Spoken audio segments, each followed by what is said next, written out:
In this week's episode of GarageBand Weekly, we've got a lot to talk about here and only a little time to do it. Klevgrand apps are back on sale. I've got some other apps that I want to tell you about. We're going to talk optimizing performance, and I'm going to tell you a bit about the merge function, one of my favorite functions in GarageBand iOS. But if it's your first time here, you might be thinking, who's this guy in the red Foo Fighters t-shirt and why should I listen to him? Well, my name is Pete, and this is Studio Live Today, where my goal is to help you create, record, and release your best music. And GarageBand is one of the platforms that I love and that I use and that I do a lot of videos on. So here on the channel, we got tips and tricks and tutorial videos all about GarageBand, but all about music production and social media and video and all of that stuff. If you're a creator or if you're creating content of any kind, this is probably going to have some value for you around on the channel. So consider subscribing.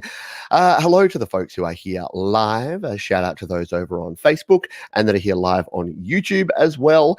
If you do have comments, questions, and suggestions as we go through, we'll have our engagement section later in the show. So keep your questions. If you've got a question, throw a question in front of it. If you've got other comments and things of the bits and pieces we talk about as we go through, then leave those down there. And if you're watching on the replay, don't worry, we love you just as much. You can leave a comment down in the comments section. I'm always hanging out down there, and me or someone or all of us will come and answer your question. Let's dive in. What's been in the news and notes for the last week? Well, news-wise, we haven't had a whole lot in the world of GarageBand. No new updates, no new packs, no major changes. A lot of speculation coming into the new year about will we get a new GarageBand version. It's been a while since we had any significant version updates. So a lot of folks are coming to me and saying, Pete, when is the next version of GarageBand coming out? My response to that is, yeah, I know people might think that I have an in with Apple, but yeah, I really don't. And I don't think they'd tell me anyway. They are one of the more secretive companies going around, and I think they like to just surprise people. Have you ever had a problem with your iPhone and they come to you and they've got this grave look on their face? If you go to the Apple store and they're like, oh, bad news, we couldn't fix it. So we're going to have to replace the whole phone. And they just leave this pause and you're just like, great, how much is this going to cost me? And then they go, and then you have to say, and how much will that cost? And they'll go, it'll be $0. And you go, so you could have just come and said, don't worry, we'll replace this for you for free. But instead you had to give me that whole rigmarole. I think they're trying to make it like it's a really big deal that they're fixing their faulty product for you for free. Anyway, sounds like I'm hating on Apple. I'm not, because they're just a company. They're doing a thing. They're making some money and they create good products. And they create GarageBand and give it to us for free. So how can you argue with that, right? Let's jump into the news and notes. So first thing I wanted to point out that is there are a lot of apps on sale this time of year. So into the Christmas and New Year, it is a good time to get hold of some good apps. And the ones I wanted to talk about this week, there's a couple. There's the Klevgrand apps are on sale for up to half price at the moment. Brisfri is one that I've talked about before. It wasn't available in the last sale. It is available now. So if you are looking for a noise reduction plugin for your GarageBand tracks, I highly recommend Brisfri, spelled Brusfri. The other one that's on sale at the moment, which is exciting, is Grand Finale, which is a very cool mastering app. And the good thing about Grand Finale is you can use it on your iPhone as well as your iPad. So something like Final Touch, which is the mastering app I generally use, is only an iPad app, whereas Grand Finale, you can master your tracks on the iPhone. So that's pretty cool. Even if you're a GarageBand Mac user, it can be handy to have a mastering app on your phone, even if you're just using it for the audio of your videos, or there's a bunch of different reasons why you'd want to master audio on your iPhone. So check those out. The other plugins, I don't believe he has them on sale at the moment, but you've probably seen before if you've seen videos here on my iPhone and iPad, I always have the FAC Maxima. It's one of my favorite plugins. It's a kind of compressor, limiter, make louder kind of plugin. That's really, really cool.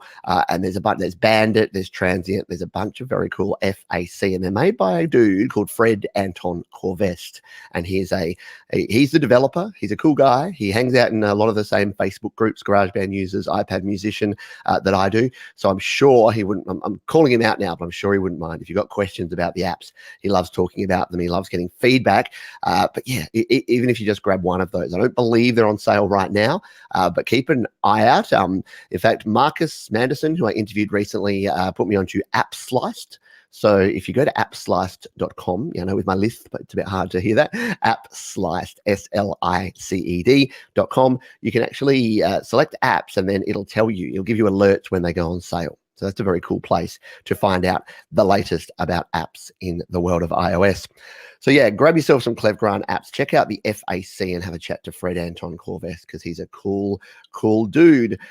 The other thing I wanted to put out here is an interesting topic. So big shout out to my friends over at the GarageBand Users Facebook group, where I used to host this show. Judy, one of our members over there, put an interesting poll on the channel, which is on the group, which is when you start music, what do you usually start with? And interestingly, not surprisingly, it's chords that most people start with. So chords was number one by a fairly long way. Drums were second. Anything was third, melody was fourth, and then lyrics was the lowest. So I find that pretty interesting, maybe as a singer-songwriter, because sometimes I do have lyrics. Although I must admit, these days I tend to write the chords or the melody or some sort of hook or some sort of melodic sound or harmonious sound before I even think about words. And in fact, the song I'm working on at the moment, called Imagination, it came because the word imagination just fit in the chorus, and the rest of the song was written all around that word fitting the rhyming scheme or fitting the rhythm of the chorus. So yeah, maybe I'm that way as well, because I definitely started with I started with a drum loop, in fact. So there you go. I'm the drum track version of that. So I'm the second most popular for that one in particular. Anyway, one more item here in the news. We talked. I mentioned it up front that we'd be talking optimizing performance.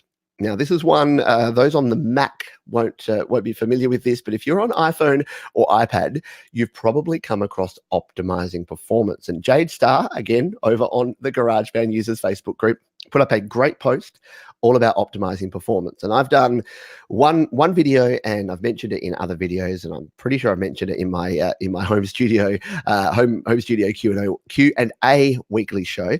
But the ways to prevent, well, let's start with what is optimizing performance. So when you're using an iPhone or an iPad, you've got a limited amount of memory and a limited amount of storage on here and a limited amount of processing power. So optimizing performance kicks in when your tracks, so you've got you've got a lot of tracks, you've got a lot of effects, you've got a lot of processing going on in GarageBand, and it's too much. So what Apple, or what GarageBand does, what your iPhone or iPad does, is instead of letting it overflow and cause memory errors and cause problems and glitches in your audio or cause the app to crash, it stops everything and it says optimizing performance. Now, what it does during that period of time is it actually renders down your files into audio files, into AIF files. So the reason it does that is it can then play them back without having to process all the effects in real time, because it's real-time effects processing that causes the majority of the processing power and the memory requirements. So Jade had some tips, and I agree with all of these. One is to make sure you have plenty of storage space on your iPhone or iPad. It will happen more often if you only have 1 or 2 gigabytes. Try to keep at least 5, 10 if you've got larger capacity. I know if you're rocking a 16 gig or a 32 gig device, that's going to be difficult, but try to keep as much free space, because free space is important. It's constantly writing and rewriting files to the cache, and you need to have some space to do that. Close down all your background apps. They're going to be draining resources. So you want to close down anything you're running in the background. Airplane mode can be good because that basically turns off any of your apps' ability to use any of the processing, because they can't go to the network usually. And there was one more thing I was going to talk about. Oh yeah, Jade had one final thing, and I'd never noticed this, and this is a great new tip, and that is that when you're actually playing your track, so when you've got your GarageBand track like that, and you're actually playing it, the temptation is it's going to play. The temptation is to go, I just want to go to this part. And you grab the playhead and you're skipping around. I can't get it to do it right now. Well, it has kind of crashed a bit. But what Jada said is hit the stop button first. Yeah, I've totally crashed it. There you go. Hit the stop button first, because while it's playing, it's already using a bunch of processing power. As soon as you then try to move that playhead around, you're using a heap more. So if you're playing, let's just try this out. Wow, it's going really slowly. I've only just opened GarageBand, so it's not happy. See, you can see here, it's not just you. It happens to me too. Yeah, no, I've ruined it. It said, you're live. We know you're live, so we're going to not work here. Yeah, no, it's literally not playing. I'm waiting for it to pop up optimizing performance. So here's a point where it should be optimizing performance and it's not. Anyway, yeah, I'm gonna have to restart the app. I have to close out of this one and restart. Go back to my songs. That's another tip. Just save out of your song. If you're having that sort of issue where it's just not playing around, hit save, let it save out. So we'll see. Maybe I've lost all my work there. That's all right. I hadn't made any changes to that recently. But yeah, also close out of your projects. Don't leave them sitting there in the background like I did. That was foolish. Close out of your projects when you're not using them, and then reopen them when you need them again. Because yeah, look, we're back now. So now we're fine. We can play. We can pause. We can stop.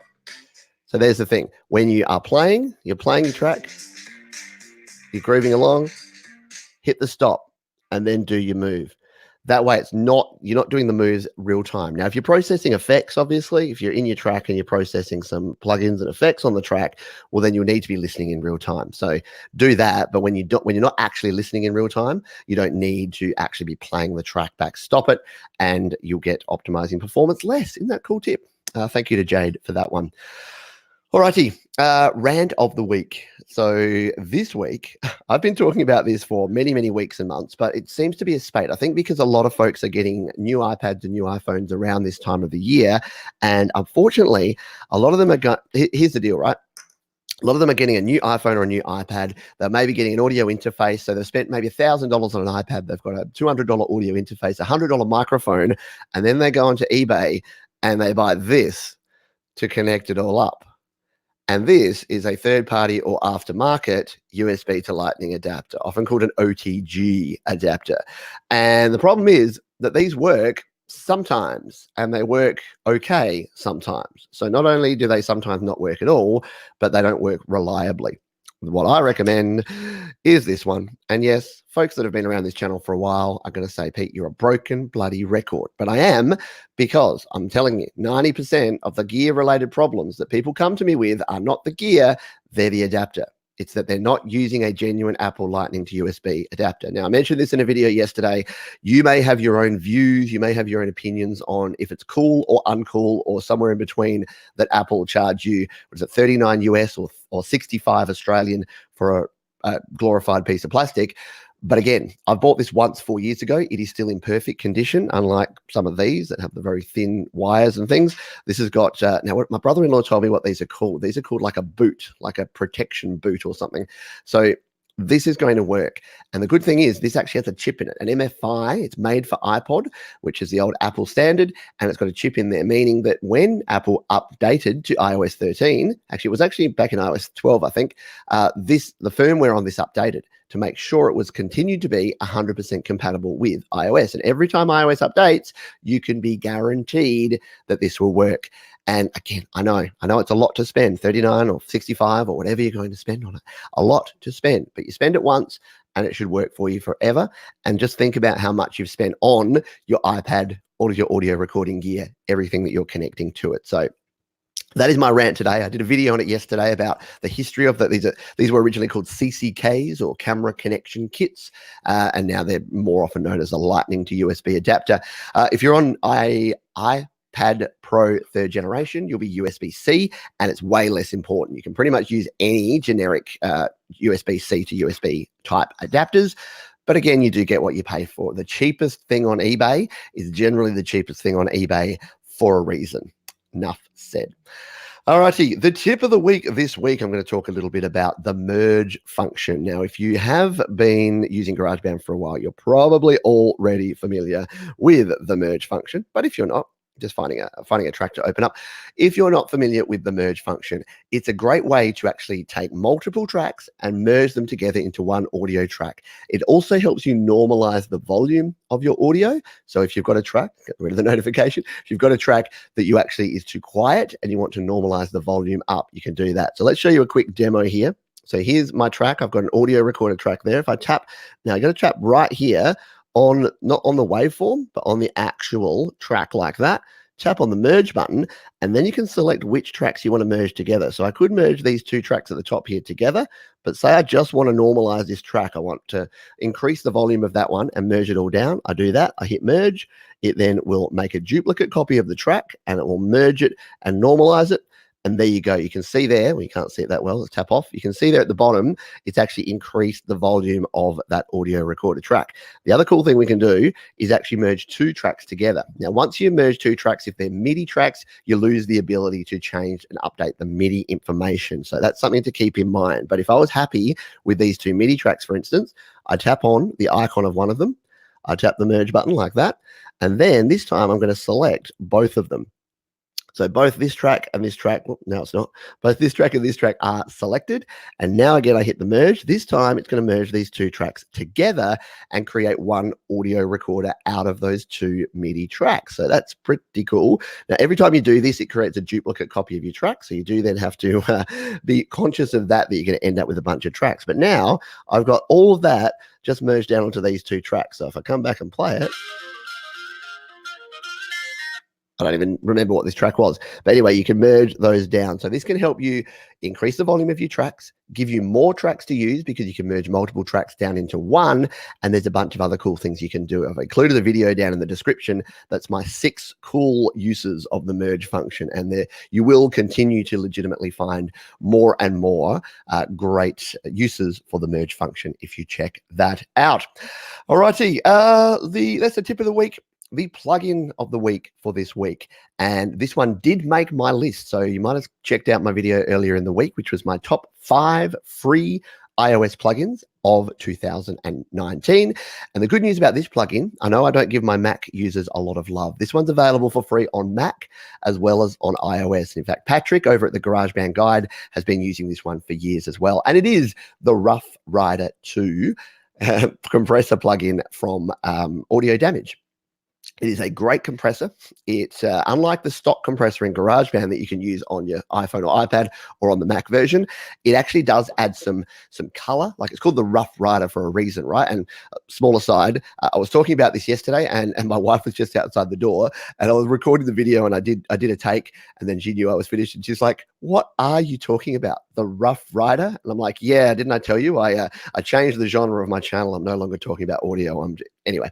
But yes, she thought it was quite hilarious that there was a plugin called Rough Rider, and I'd never really thought about it that much. I guess I'm just far too mature to get into that sort of thing. No, I'm really not. But the Rough Rider 2 plugin is a very cool compressor. What it can do, you throw it on your drums, you throw it on your guitar, you throw it on your vocals, and it will bring up the level and the volume. It'll make your tracks punch through your mix better. So if you're finding you've got a track that is not cutting through your mix, you can add the Rough Rider. And even though it is the Rough Rider, you can actually dial it down. It can be quite subtle. You've got a mix knob on there, so you can dial a little bit of it in, you can dial a lot of it in, you can get a good balance. So yeah, if you want to check that one out, there is a link down in the description where I demo the Rough Rider plugin. Alrighty, hello to everyone who is here live. This is our interactive portion of the show where I'm going to come and say good day. So we've already said hello in the pre-show to a bunch of folks. We've got Johan here, NC Capo, Trent, Nentrops here, Felix, David Anthony, Mr. Clado, Summer, Jamie Mercer's here. Hello to you all. Opposite, Paul Holmes is here, Kashi TV. We've got a bunch of folks who are here joining us live, and I'm saying all these names because that's about where I got up to. And yes, so now I'm up to the chat where I'm up to. So Paul Holmes, hello, he's dialing in from the UK, and Tokes Nation says you're in Adelaide. I'll let that slide because you're very informative. I know Adelaide. If you don't know much about Australia, Adelaide, like what would be the US or the UK equivalent? Anyway, a lot of people in other cities, especially on the East Coast, Melbourne and Sydney, look down on Adelaide because we're little, and you know they say that what's the time in Adelaide? It's half an hour and 20 years behind. Like, yeah, jokes like that. You all know. Everyone everywhere's got a joke like that. Goran Larson, hello to you. Laura Ann Moore, hello. Hi, everyone. I have an email from you. By the way, if you've sent me an email, I know Johan, you have, I know Laura, you have. I'm about 5 days behind, but I'm very much hoping to catch up in the next 24 hours. The emails keep coming in, and yeah, it can be tricky to catch up. I know, first world problems, Pete. You know, what a problem to have. Too many people want to talk to you and want your help. Anyway, good day to you, David Anthony. Morning to Jade Star. I've been talking about you a little bit as we've been going on here. What have we got? Acer. Asa BT says, I wish I could use audio unit plugins on GarageBand. Unfortunately, the screen in GarageBand where the controllers isn't compatible with VoiceOver for the blind. I hear this a lot. And maybe talk to, there's Carlito, so Solrak, if you're watching on the replay, maybe you can help out with this. I forget the names of there's about 4 or 5 folks here on that are regulars on the channel who are vision impaired. And yeah, I know VoiceOver is not good for automation, but I'm pretty sure folks can use audio unit plugins with VoiceOver or have found a way to do that. So if someone can help out Ace BT, please do so, because yeah, I'm sure that you could. Gino Torres from Chicago, good to have you on board. Gino's bought a Studio Live Today t-shirt recently, by the way. StudioLiveToday.com/merch, just saying. And I think there's still, I'll find out. I'll put it in the description if there is. I don't think I ever took off my discount code from Black Friday. So I'll see if that's still there and I'll throw it down here. If you're watching this one, you can get the discount still. Jade says, hello, and thanks for mentioning my post. Yeah, well, thanks for putting it out there. I learned something new, and that was cool. Jamie says, wow, you really done it this time. I thought we were going to suffer through a crash. Yeah, so I do say at the start of a lot of live shows, I'm like, the good news about live shows is there's 2 things that may happen. You may actually get some good, informative, slick production, great information, or you may see a train wreck. Either way, it's going to be entertaining and it'll be fun to be here. Laurie Jude, always great to see you. So glad I was able to discover Brisfri is on sale. Been waiting for that for a long time. Thanks to you. Yeah, so it is, if you're going to pick up one plug, like I don't say buy a lot of stuff. I know in this one I've said buy the genuine Apple product and then go out and buy Klevgrand plugins, but that's because they're 2 things that I use and that I believe in. And I don't really, like you might say, a lot of people have said, Pete, you don't review all, like there's other channels that review all of the apps and all the plugins and everything that comes out. Let's just say that I do check most of them out. And then I review and pass on information about the ones that I think are worthwhile. So I know I do a daily show. The temptation would be, let's just check out a plugin every single day and every single plugin. I don't think that it wouldn't give value to me. I want stuff that's going to help make my music good. Brisfri is one of those things. But yeah, I also don't have the time to do that. And yeah, I don't want, even though there's no benefit to me for you buying an app, there is benefit for me for you buying products. Well, throw that away because I do have affiliate links. So I still, though, only want to tell you the stuff that actually works for me. David Anthony says, what about the Belkin adapter listed on the Apple page? I wonder if that also has the chip. Do they have the Belkin Lightning to USB adapter? I think they have the USB-C adapter, but yeah, most of the Belkin stuff is actually approved because they do sell it. So for instance, there's the Belkin Rockstar Charge, which I use, which is similar to this, but it has lightning and a headphone jack, a TRRS jack and a lightning jack. And I use that one all the time so that I can charge up my iPhone and have my headphones plugged in at the same time. But I don't think there's an equivalent of this made by Belkin. I could be totally wrong on that. If there is, please correct me. Would love to know.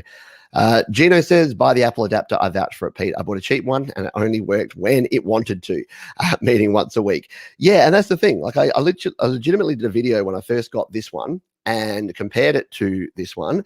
And look, if you plug in a MIDI keyboard and you're doing very basic stuff, it'll work. And it's kind of leads you into a false sense of security because it works for a short period of time until it doesn't, or until Apple updates something, or until something else happens. So yeah, keep that in mind. Dan Baker is awesome. Yes, he is. Maybe you have checked the show notes and you know what I'm going to talk about next. Yes, Dan Baker. Yeah, okay. So Tank on Cleaning. I saw the plug you gave Dan Baker. He's got some seriously good stuff. Yes, he's doing his, Man in a Van series at the moment. He just does some super fascinating stuff, really interesting stuff. We'll talk about Dan in a moment. Okay, so BT says the GarageBand effects work fine, just not the extensions. Okay. Yeah, I can imagine how that could be challenging because all the audio unit plugins will have a different interface and none of them will be standard. Yeah, so it might be hard to actually navigate around because they'll have their own proprietary setup for dials and sliders and knobs and things. So yeah, I can appreciate how that might be tricky. Question here from Kashi, how to record with your microphone without having a bunch of delay noises when you're talking. So delay noises or latency, it really depends on what microphone you're using, what adapter you're using. Once again, going to come back to the Apple Lightning to USB 3 adapter is always my recommendation. This will, if you're going to get latency, it may be caused by a cheaper device that is actually causing some lag in your signal getting through.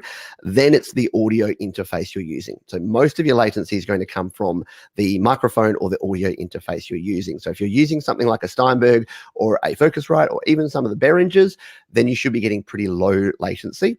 There'll still be latency. The other thing that adds to latency is the number of effects that you're using on your vocal. So if you're finding you're getting a lot of latency, put the vocal to clean. So go to fun and then clean. I don't know why it's under fun. And don't use things like lead vocals that have, especially ones that have the pitch correction on them. I know we could all use a bit of pitch correction now and then, but add the effects afterwards. If you're having problems with latency, just record your vocals in clean and then add effects afterwards. Having the effects processing at the same time, especially if you're using an older iPhone or iPad, it can add significant latency to that. And yeah, and just make sure that you have an audio interface or a USB microphone. Usually have pretty low latency as well. Final tip is that I don't have one within arm's reach, but most of your audio interfaces also have a latency-free monitoring mode where you can actually hit that button and then you'll just be hearing your vocals being pushed back through the audio interface, not being processed through the software. So that is my latency-related tip. And Trent says, Pete, plug in the credits below. Pretty sure Pete will discuss his vlog. Yeah. So yes, people are jumping ahead of me. I thought, what is it a good idea to pre-do my description? Yeah, I'll do that. And I'm like, some people may actually go and be following along and be jumping into what I'm about to talk about before I talk about it, but that's okay too. Which is that we're going to talk about our resource of the week. So at the end of each show, I give you, I'm really great at this whole YouTube thing, aren't I? And this content stuff. At the end of my show, instead of telling you to watch more of my stuff, I tell you to go and watch more of somebody else's stuff. But we got to talk about this one. Last week, it was Patrick over at GarageBand Guide, another of my favorite channels that is not just GarageBand related, but he does use GarageBand an awful lot, is Dan Baker. Yes, like me, he just uses his name. We don't have fancy names for it. I have Studio Live today, but my channel's called Pete Johns. But Dan has Dan Baker. And what Dan does, he's a musician, he's a music teacher, he's an audio creator, he's a gadget. He's got all sorts of cool, especially old school recording equipment and gadgets and things. He made a bass guitar out of a shovel, for goodness sake. Like, he's got some really interesting videos. If you get ready to go down the rabbit hole, get ready to watch one video and then the next one will pop up and you'll be like, oh, he did that. And then, oh, he did that. So yeah, very cool, very great content. It is linked down in the description below, so you can jump straight over to Dan's channel. And in fact, he was this is not the only reason I like him. I liked him well before this, but he was kind enough to record some violin for my song called Things Change, which took that song from being an okay kind of ballad to something that's probably one of the favorite things I've produced, because he added 3 or 4 tracks of violin, and it basically comes in and it sounds like this sort of violin quartet. Is that even a thing? And yeah, it really made the song sound super cool. So I thank Dan for that. And I think Laurie, he did some violin for one of your tracks too, didn't he? Yeah, so he's by the way, don't now all go to Dan and say, hey, Dan, can I please have some free violin? He is actually a working musician. So I'm sure he will help you out. And he might, if you mention, hey, Pete John sent me here, he might give you a good rate. But yeah, he doesn't have the time. He's a musician by trade, so he has to put bread on the table. But yeah, he does a lot of cool things, and you can definitely check out all of the free content over on his channel. Alrighty, we are going to have to finish up there because yeah, we've come to the end of the show. We're at the 30-minute mark. We're right knocking on the door of 30 minutes, and that's what we like to do here on the show. So thank you everyone for being here. If you do want to check out some other videos, I've got a heap of GarageBand tutorials and other videos here on the channel. You can go to studiolive.today.com, hit the search button and search for whatever term you're looking for. You'll find something over there. All the gear that I recommend, like this Lightning to USB 3 adapter, is at studiolive.today.com/gear. If you got some value out of this one, you had a bit of a chuckle at me saying Rough Rider so many times or whatever, then you can hit the like button. That just tells me you like this show and you want me to keep doing it. Thanks to those that were here live. Love your company. Thanks to those watching on the replay. Drop your comment down below. I'll be down there to chat to you soon. Have a great day, everyone. I'll see you soon.